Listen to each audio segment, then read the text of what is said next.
Welcome to the Board Game Review, how to play video for Rats to Riches, the strategy game for scheming rats. This game was kindly gifted to me by Accentuate Games.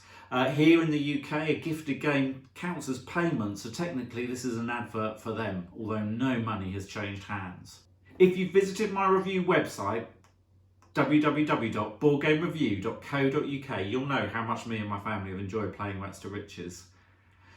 What you don't know is maybe how much I enjoy a how to play video when I'm learning a new game. So I've set about doing my first one, and this is the game I've chosen for my first ever how to play video.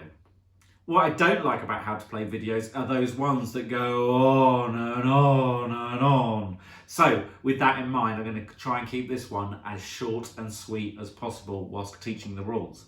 If you've got any questions at the end, feel free to drop me a comment down below and I will answer it. Or hunt me out on Instagram at BoardGameReviewUK and drop me a message there and I'll come back to you straight away with hopefully an answer. If not, I know the publishers so we can find it out all the same. But the clock is ticking, and so we've got to get on with this how to play video. The first thing you need to know is how to set up the game. So let's dive into that bit for you. To set up the game, unfurl the board, which is the base of the box. Crack the hinges gently if you need to get it to sit flat. Next, place these wedges on their respective colours, green, blue and red, and fill with the little cheeses.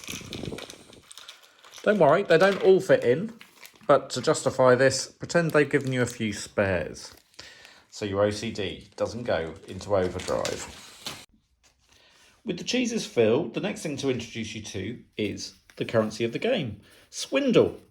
That comes in ones, which need to be placed here, 5 swindles, which need to be placed here, and the 10 swindle notes, which have to be placed here on the right hand side in the slush fund.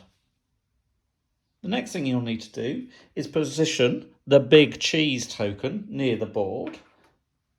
You'll also have to place the mob bosses near the board. They come in green, blue and red. Pretty awesome components, aren't they? The next thing you'll have to do is distribute a flush card to each player. Return any unused flush cards to the box. While you're distributing things to player, make sure each player has 5 swindles each to start.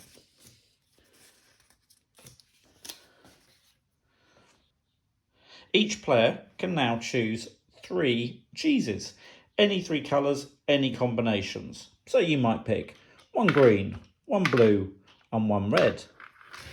But another may pick 2 blues and a red.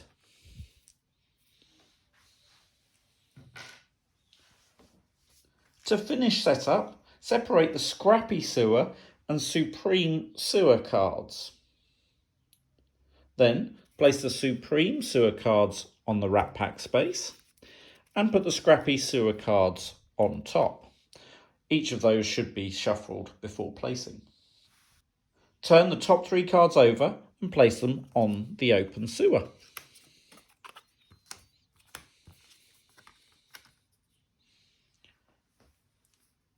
You're now ready to play Rats to Riches. The final thing you need to know before we start playing the game is how to win. Well, the winner is the player that gets 100 swindle first. On your turn, you will take the following actions. Step 1 is to collect income.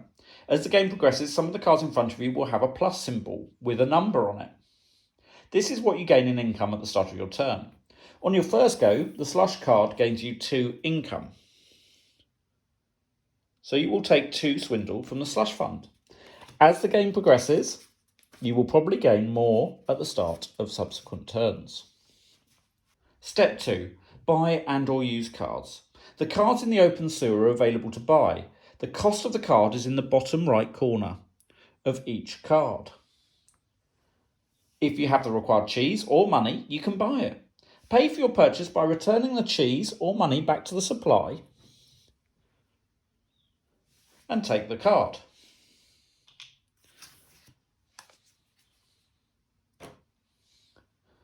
The next card in the Scrappy Sewer is immediately revealed. If you can afford it, you can buy this one too. In fact, you can buy as many cards as you want on your turn.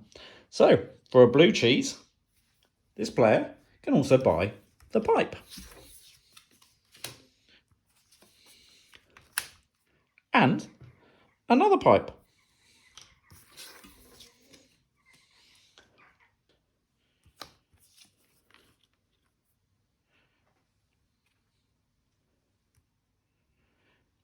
You can also use your card's power at this moment.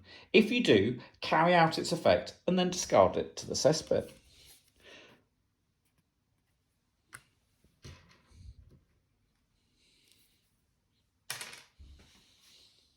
Step 3 is to buy cheese. You can buy up to 3 cheeses of any colour on your turn. Each cheese costs 1 swindle, which is paid to the slush fund, or the mob bosses, but more about those in a minute.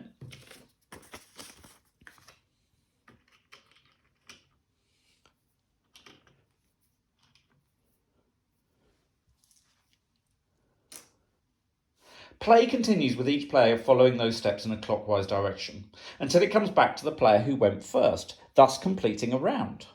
At this point, all players tally and declare their swindle. The person with the most money becomes the big cheese and gets to have this rather awesome component in front of them. It also grants them 2 swindle income each round.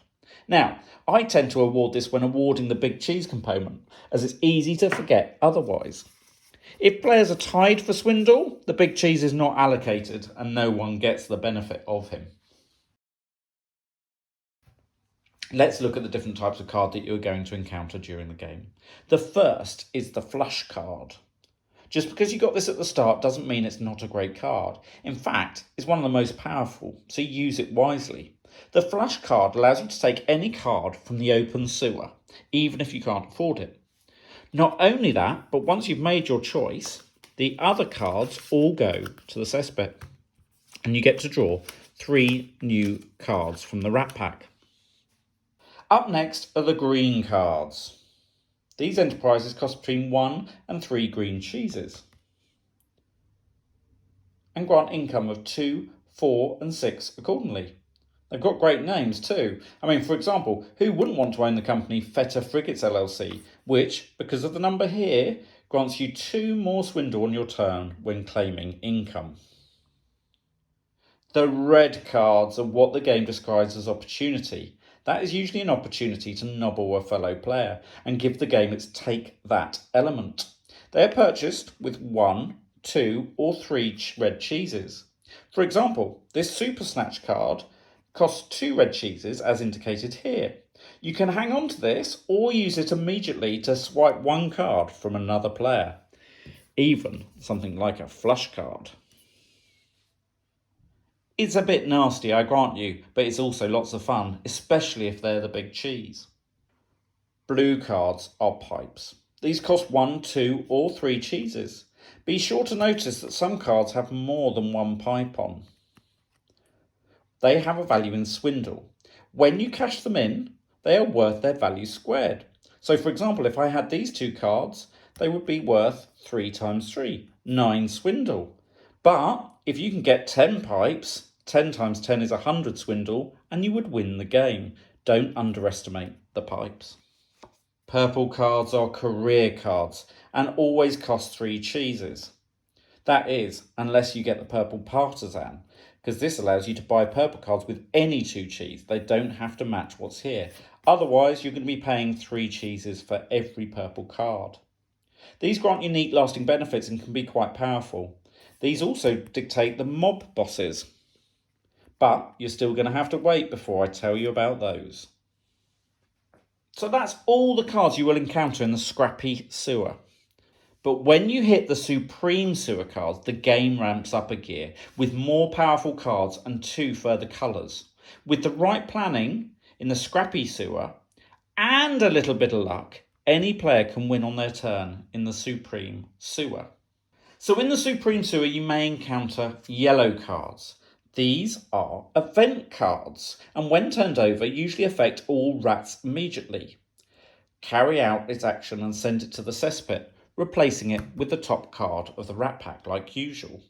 You might be pleased or disappointed with the hard cheese. The cards force the big cheese to give 1 cheese to every other player, but all players will be delighted to see forget about it. All rats take 2 free cheese. Grey cards are bundles. These cost 5 swindle instead of cheese and let you bundle stuff together to sell it off quick. The reward is always 25 swindle and can quickly get you to the 100 swindle mark to claim victory, if played at just the right time. Bundles, when played, go to the cesspit. So this career bundle, for example, has to be dumped with 2 purple cards, and for that you will get 25 swindle. That's all the cards, and you are very nearly ready to start playing Rats to Riches. But finally, I get to talk to you about the cheesy crooks that are granted with purple career cards. These mob bosses mean that the owner receives a swindle payment for that colour cheese instead of it returning to the slush fund. That's all you need to know. Remember the 3 steps on your turn. Step 1, collect income. Step 2, buy and or use cards. And step 3, buy cheese. Move it around and don't forget to award the big cheese to the player with the most swindle. So hopefully you now know how to play Rats to Riches and you feel confident about what you can do on your turns and how each card works. If you have got any questions, drop me a message in the comments below or seek me out on Instagram at BoardGameReviewUK and drop me a message there and I'll be glad to reply. Why not follow me on Instagram whilst you're there? Might as well, you'll see some awesome content, I promise. Also, go check out our website, www.boardgamereview.co.uk. There's features, reviews and unboxing videos awaiting you in abundance, so go check it out. But thank you so much for watching this how to play video of Rats to Riches, and that's all from me. Goodbye.